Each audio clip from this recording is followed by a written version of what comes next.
Dear friends, welcome to the Mindful Maya podcast. This is a podcast dedicated to understanding the phenomenon of the mind and be free from its conditions. The series features various talk shows given by the mystic Maya around the world in what he calls the conversation from the silence to the silence.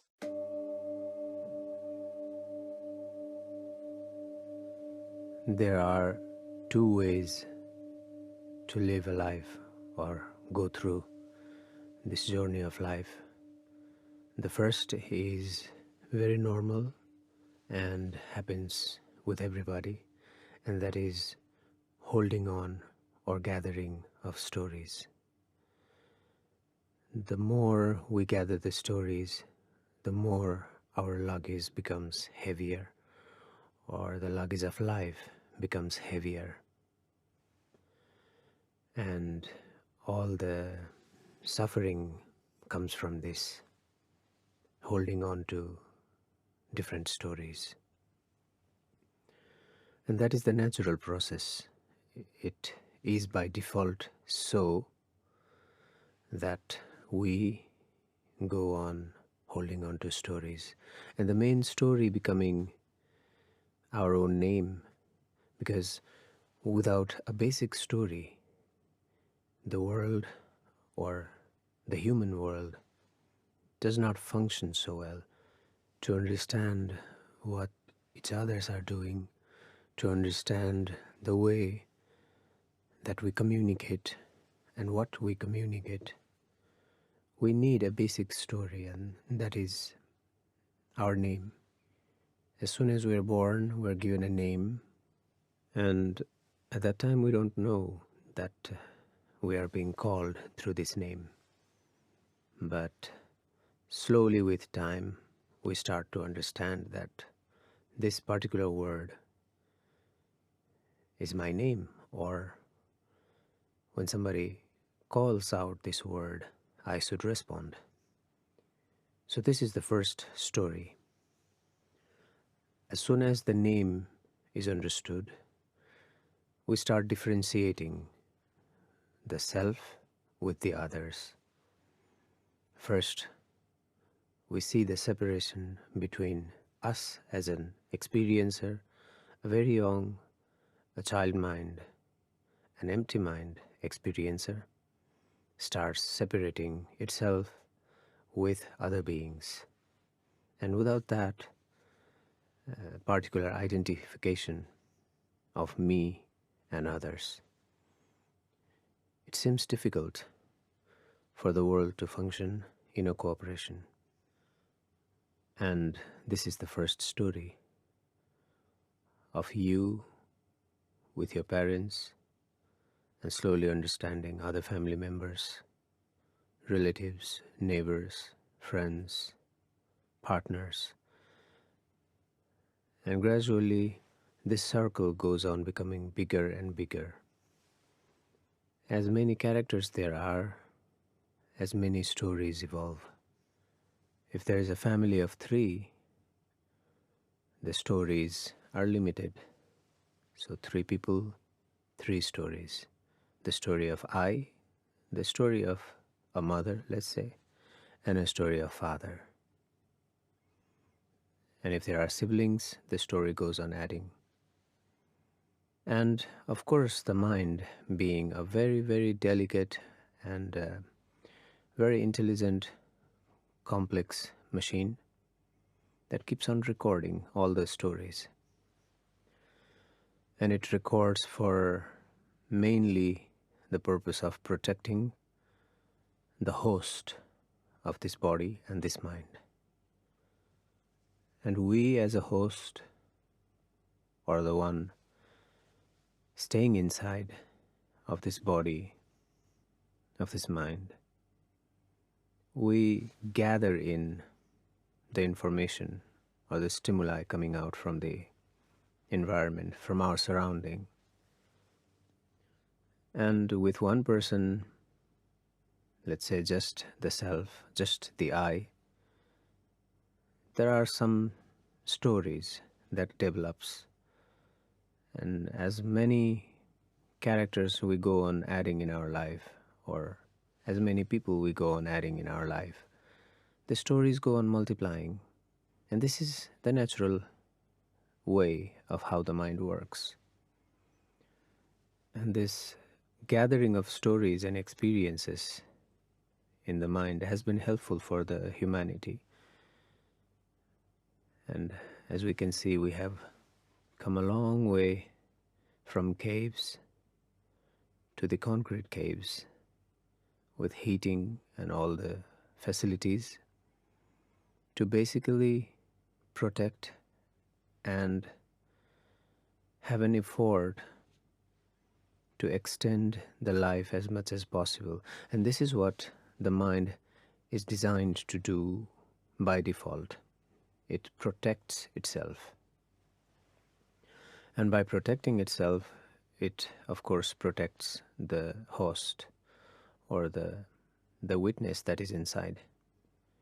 And the creation seems to be doing so for everything. Although, if we go into a very, very tiny and detailed state of the creation or of the existence, and if we go to this state of Tantra where you see that the existence is being created and destroyed every moment, every little moment, a very tiny moment, and the universe is gone and new and gone and new and gone and new. And it is being constantly destroyed and constantly being created. And this, our mind tries to understand this as the linearity of time. And with this concept and with this understanding of this linearity, the mind puts stories in this linear weaving of different experiences. And whenever we meet someone or whenever we come in front of some situation, then if we look, the mind immediately tries to find similar events in the past and compare it with that event, and then bring out the experience or the feeling of, do I feel good about this situation or do I feel bad about this situation? What was my previous experience and how am I going to react or not act to this situation? So the mind is doing this in a constant basis, every day, every moment, just going back into the collection of memories, finding a decision and acting. And this happens so fast that the mind itself or we ourselves don't have the moment to see how it works. It just happens very fast. And we come into a conclusion or a decision. Of course, some decisions, some conclusions we regret. And then later we think, maybe we shouldn't have done this or shouldn't have said that. But the mind immediately jumps into a conclusion and action to this reflex. And this has all been helpful for the humanity or in an individual level for the life to continue. And being in life is so precious that the general state of the mind has no clue and no idea how precious the life is. And subconsciously, it tries to do things around, have thoughts around to protect itself, to keep this state of consciousness as extended and as long as possible. According to the laws of karma, we have lived many, many lives before this, and after each death, we wait to find a body, a perfect family, and we wait and wait and wait, and there are so many energies and so many entities wanting to take birth in a human form. And this is also seen in the studies of Bardo in Buddhism, that when a being dies, there are different stages the being passes through, but ultimately comes to a point where that particular being, which has held on to many, many stories, will come back or want to come back to relive or continue the story again and again and again. And this cycle never ends. And this comes from holding on to the stories. Now, when we look at it,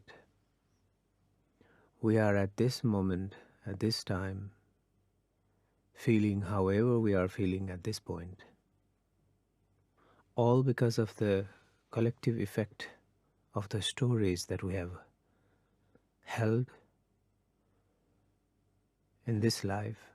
If you don't believe in past lives and reincarnations and karmas, it really does not matter.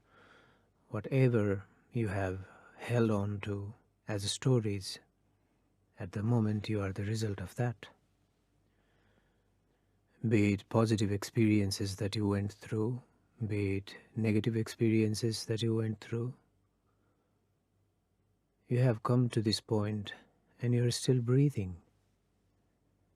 And that is the magic of the universe. We could have been dead long ago or yesterday. We're still here and we're still breathing. And every day when we sleep and then we wake up next morning, we wake up different.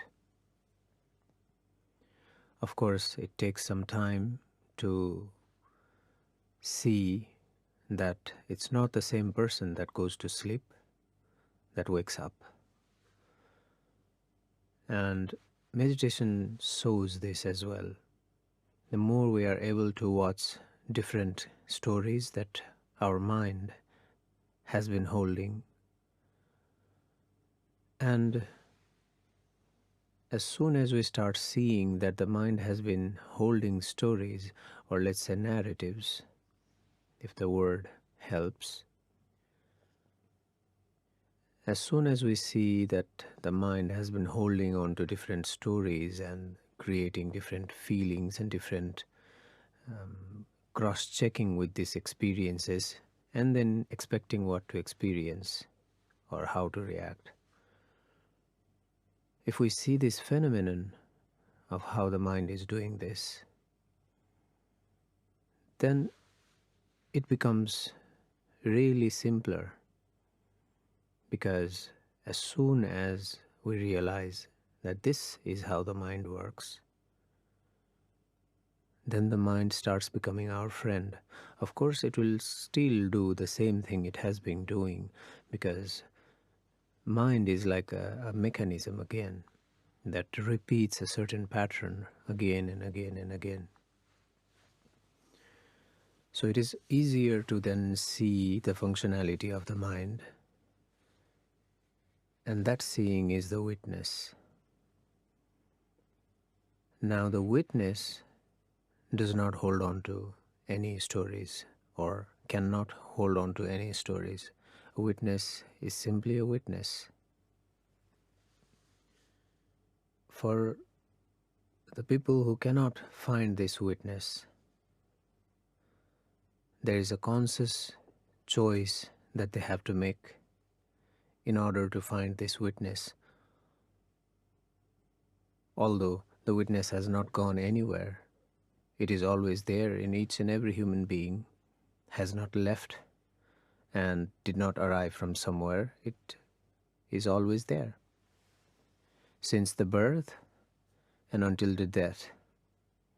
Again, if you do not believe into reincarnations and all these things,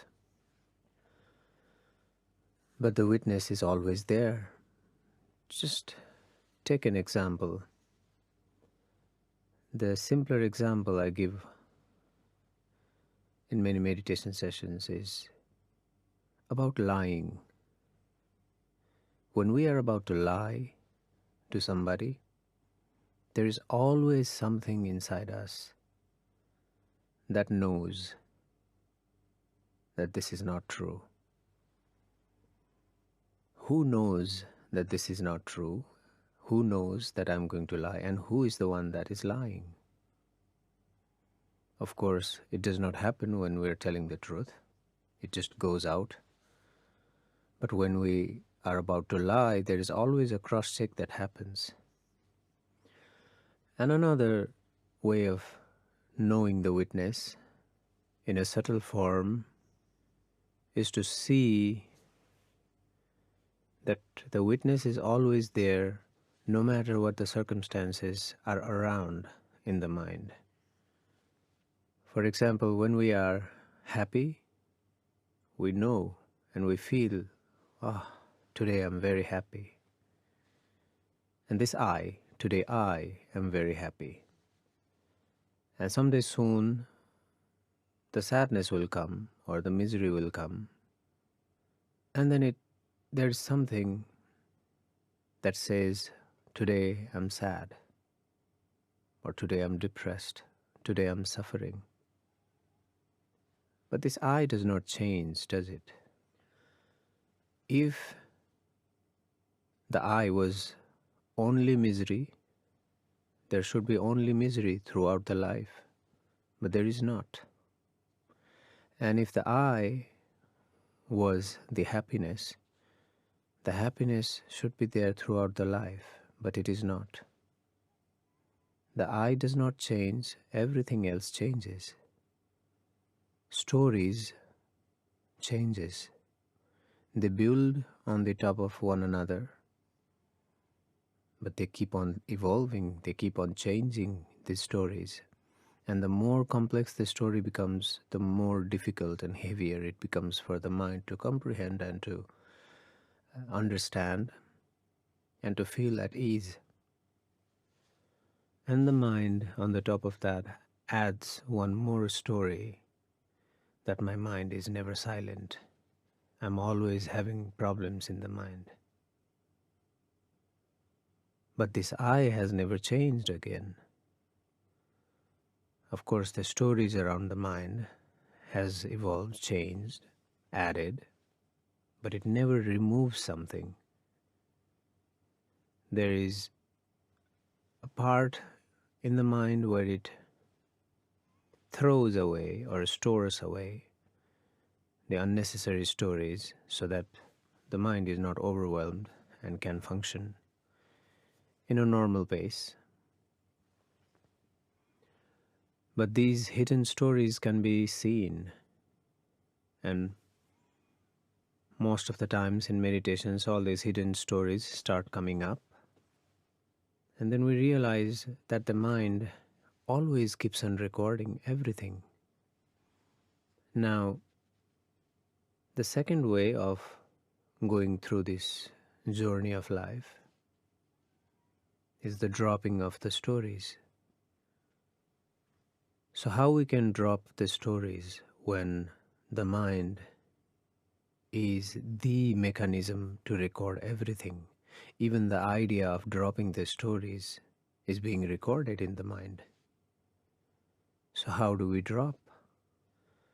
And that is by making the mind our friend.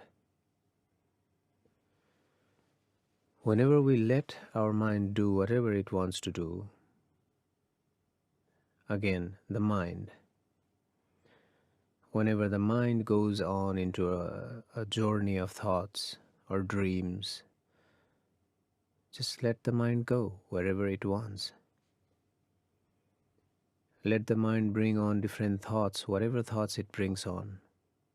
It is okay. Because there is a gap between thoughts and actions. And as you start meditating more and more, that gap is visible. Then there is a certain distance between you as an experiencer and the mind. To reach to that state if we deny the thoughts in our mind, and if we say, I don't want to think bad, but the mind keeps on thinking bad, and this is bad. I don't want to be negative, but there are negative thoughts in the mind, and this is bad. If we categorize the processes in the mind into goodness and badness, then we are denying a grand part of the existence, because half the existence functions in a positive side of the spectrum and half the existence functions in a negative side of the spectrum. And together they make the whole existence.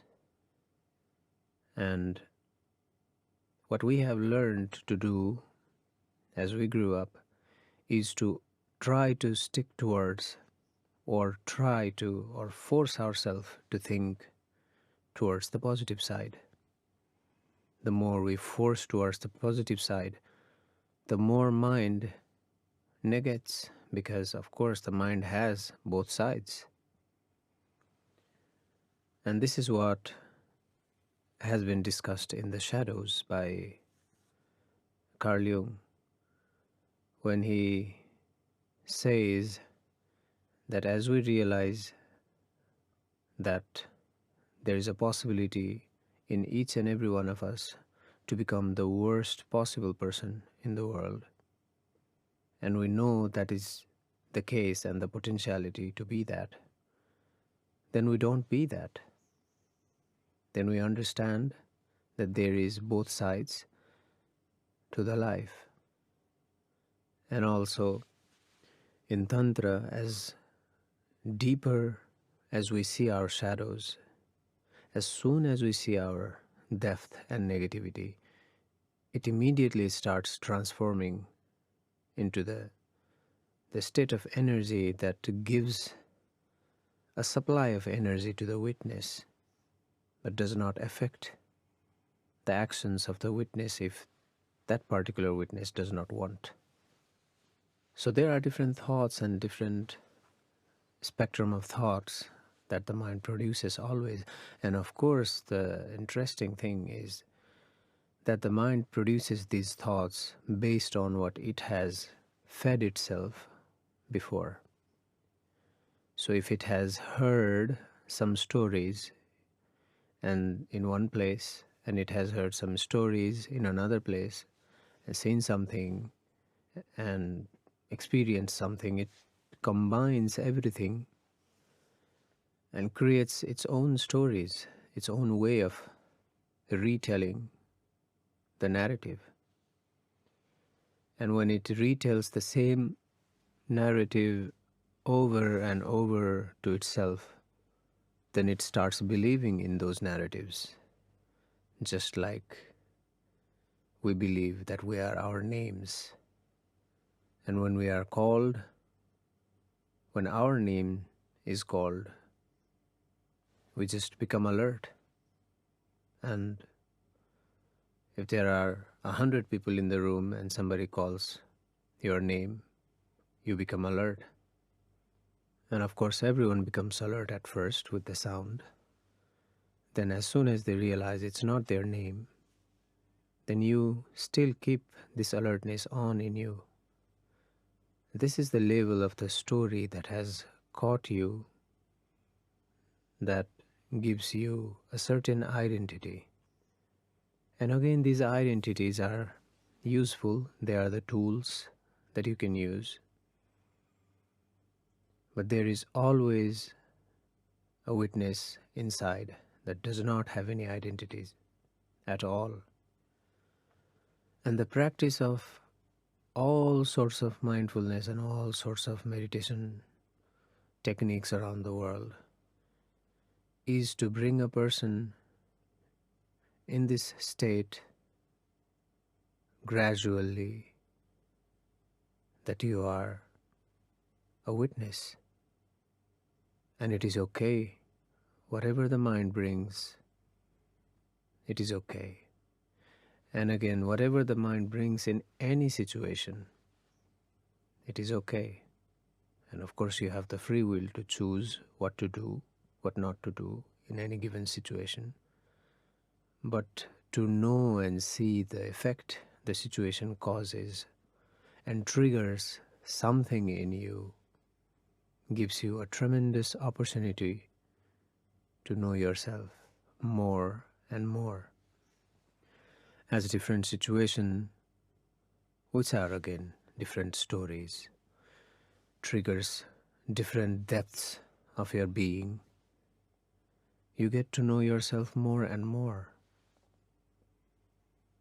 And as you perceive life through this way, of course the mind goes on recording still, but you will never hold on to these different stories.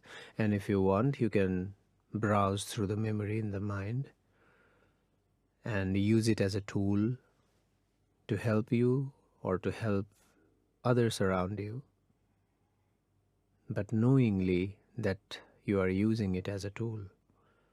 Otherwise, you are just a pure witness, neither in the misery nor in the happiness, just a little away, a little centered and little away from both of these sides, or separated from a duality in a vantage point where you are both sides of the duality, yet separated.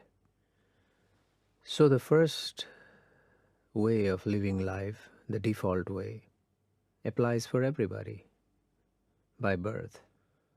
And the second way needs conscious effort to let this understanding grow, to let this seeing grow, to let this witnessing grow. And this is what we have been calling the second step. The first being that the existence does for you by itself, that it allows you to be born, gives you a body. And the second stage, or the second step, is for you to have a conscious will and conscious effort to know all these phenomena and be free unconditionally from the mind. Now this state of unconditionally free from the mind is same for a child, a newborn child, and a meditative state of the mind. The state of the witness is the same. The only difference is that now there is a mature mind that has many different stories that it lived through, but you are still there as a witness, knowing all these phenomena going on in the mind, yet at empty as a child the witness is. And that's why it is a blessing to become a human being that is capable of thinking over its own thought again and again to create something new, to create something beautiful that helps different species, different people, and altogether the planet. And a blessing that this species, the human species, can become unconditionally free after knowing all these things that has gone in the mind, in the life. And it is a very complex journey that the existence does to know itself from many different experiences, and by appearing inside each one of us to experience itself. Dear friends, we want to publish these life-changing conversations as a book, and for that we need your help. Please leave your thoughts on our Facebook page, Maya Satsang, and also share this podcast with your friends. Every thought is valuable and every share counts.